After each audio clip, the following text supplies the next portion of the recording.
लाइल बड़ो यही से जारो तारो। सुनो एगो बात। हाँ सुनावा। हम तो नहीं हरे रहत रही एसी में, हाँ एसी में, एने देह जरी जाता हमर खेती में।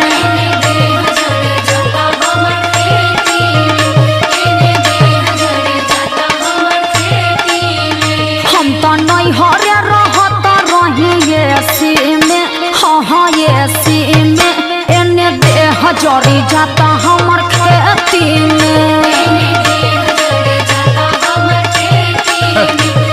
अब पढ़ले लिखले तो बाड़ू ना, अब तुम्हें कहा समझाई हम। हाँ तो पढ़ लिख के तू उखाड़ ले बड़ो और खेतवा में जाके कलम चलावे लो। कौन कलम हो? खेतवा में कौन कलम चली? हाँ हाय फरसा बा। अर्थवा फरसवा छोड़, आई फायदे के बाद सुन।